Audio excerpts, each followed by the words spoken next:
Hi John, lovely to meet up with you today and begin doing some work on your game. Just a quick recap on the key priorities that we covered. We touched on the positioning of the handle at address from face on, and that having the handle back wasn't really helping your cause. Whenever the handle's back, the lead wrist is preset in a cupped position.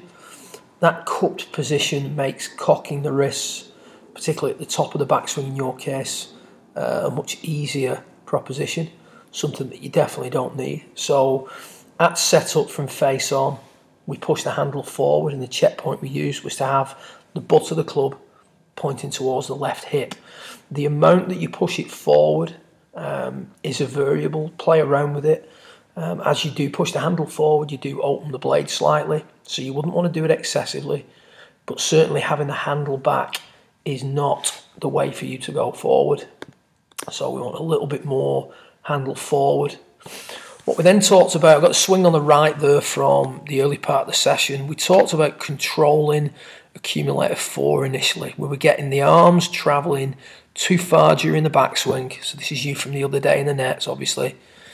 Left arm would travel too far. Club head would get way too far back during the backswing. And from there, the arms always struggled to catch up with the body. That would result in various things coming through the hit that you would have to do, which I'll touch on when we go to your later swings from today's session. But initially, the goal was to point the butt of the club more towards the left hip at P1 and control the length of the arm swing, if you will, the length of the left arm, accumulator 4 travels during the backswing. So I've got you here, I've got the club just above your right shoulder, and I'm just going to control the length of that accumulator 4 travel. And interestingly, we talked about P4, P1, P2, P3, the definitive positions in the swing. P4 is the completion of your backswing, and the completion of your backswing might not be the same as the completion of somebody else's backswing. So we made the suggestion that your P4 would be really a sort of P3.5 feel, just going beyond that left arm parallel position. That would be the feel. Wouldn't necessarily be what is actually happening, but we're just trying to give you a way of controlling the length which that left arm moves during the backswing. So when we do that, we can see a few things happening here now. There's much less lifting of the right arm off the torso, which is something you're going to see if you're watching the videos of Mac O'Grady. We're seeing a wrist hinge. When we looked at this from face on, the wrist hinge was dramatically reduced. The left wrist did not cup anywhere near as much.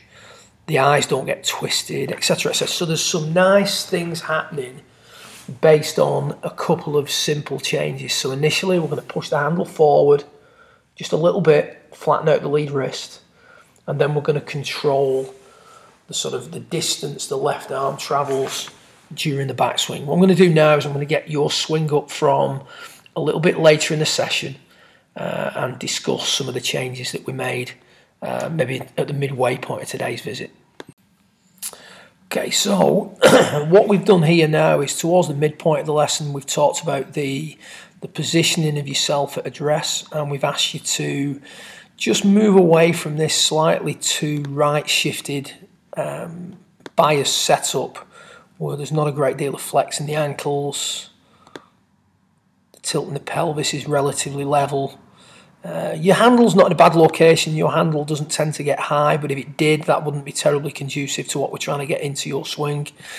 What we talked about was introducing a little bit more of what we saw with one or two of your cut bias players, people like Mac O'Grady, Robert Rock, where the hips and the pelvis are tilted a little bit more forward at P1. There's a little bit more flex in the ankles. And the handle, if anything, would be slightly below the level of the belt as opposed to on or slightly above it. So just a little bit of a lower handle position, still keeping the handle forward. It's a little bit more flex in the knees.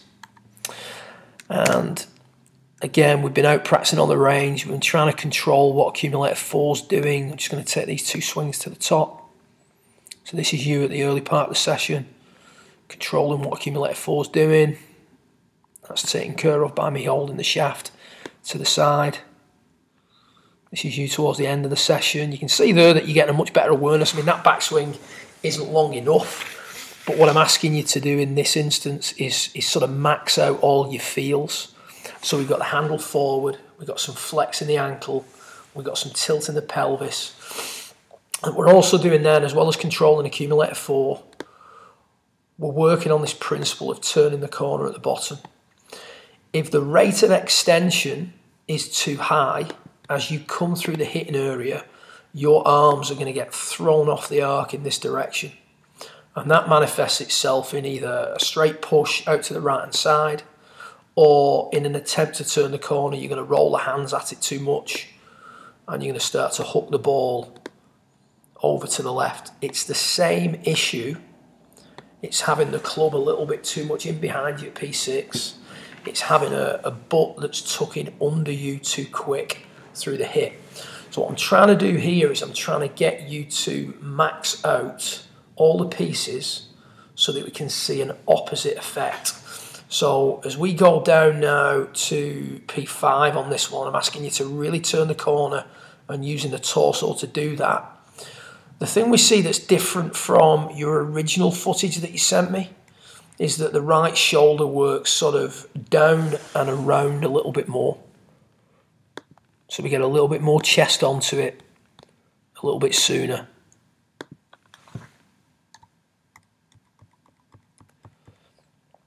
We start to use the torso to turn the corner. So you can see how the shoulders are opening more. The butt of the club is lowering. Whenever the butt of the club is lower, that means accumulator 2, the wrists are more loaded as opposed to being unloaded. That means that the club face will rotate less through the hit.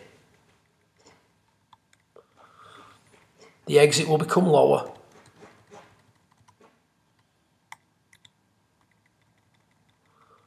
So we're turning through that with the body a little bit more. And I've asked you to max that out at this point. You can see how that lowers the exit. You mentioned about the chicken wing with the left elbow, etc. Somewhere in between your original footage, not necessarily the footage on the left on this instance, your original footage, which if I get that up for us now, we'll pose a nice sort of comparison.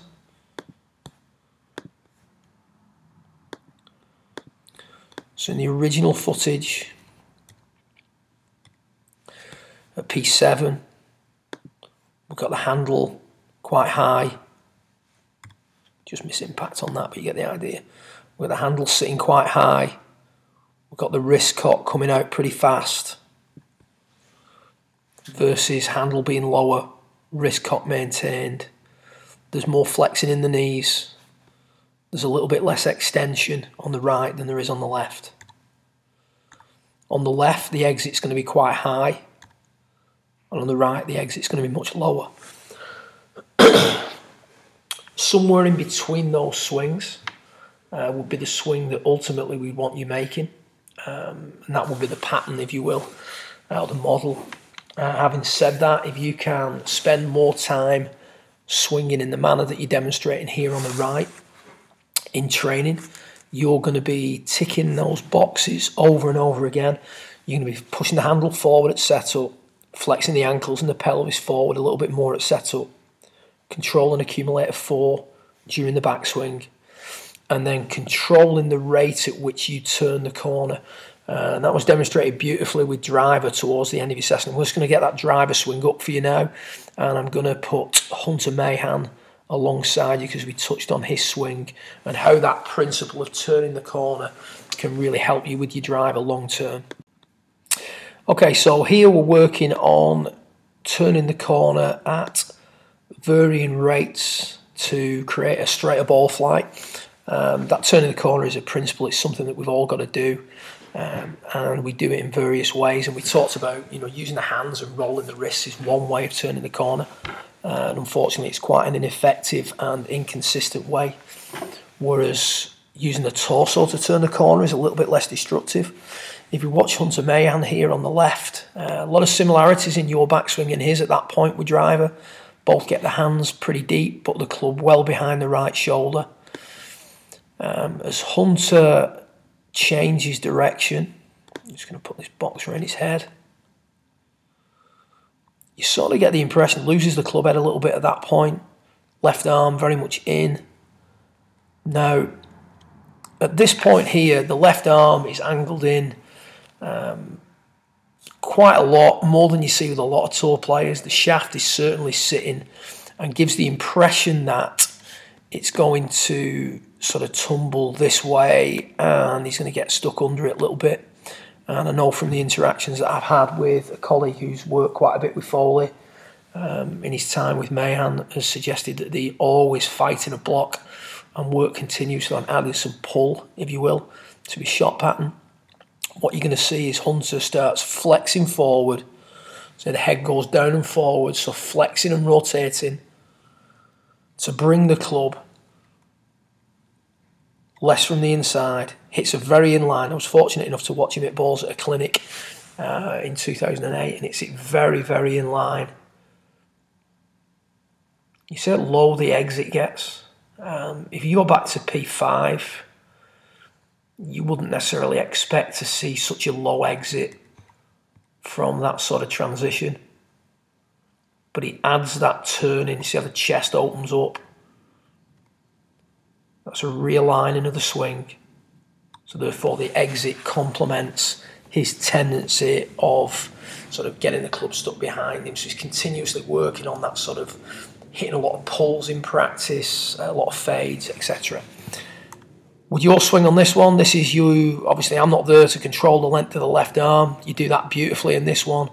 Shaft of the club just about reaches parallel. Right shoulder works down and around. You get the club nicely in line, ever so fractionally inside the hands at P6. Now, if the rotational aspect of the golf swing stops now, the club will be flung outwards this way, the exit will be high, and the tendency will be to hit blocks and hooks. What you do beautifully on this one, you'd hit a little push the shot before, and I asked you to turn through this one much harder. So we talked about the rates. We said that if 5's your ideal rate, irrelevant number, but if 5's your ideal rate, on the little push, you turn through it at 3. On this one, I want you to turn through it at 7. You unwound the chest all the way through the hit. Beautiful move through the ball. No movement of the hands hardly. No flashing and rolling of the hands. Control the exit superbly. Very little club face closure. And that ball was dispatched. Very, very straight. Ever so fractionally left to target. So your basic principles are to P1, a little bit more flex in the pelvis and the ankles. Handle a little bit more forward. Control the length at which the left arm travels during the backswing. And then the number one priority is that you must turn the corner using the chest. The turn in the corner for you is from P6 to P8. When you do that, the exit will always be below the level of your left shoulder. Good luck with it. Look forward to meeting you up in December and doing some further work. If you've got any questions, feel free to find me a message on Twitter or WhatsApp, or obviously send me an email with the swing across at any time. Don't let it fester. Just send me the swing across and we can discuss it and keep you moving in the right direction. Great meeting you. Well done.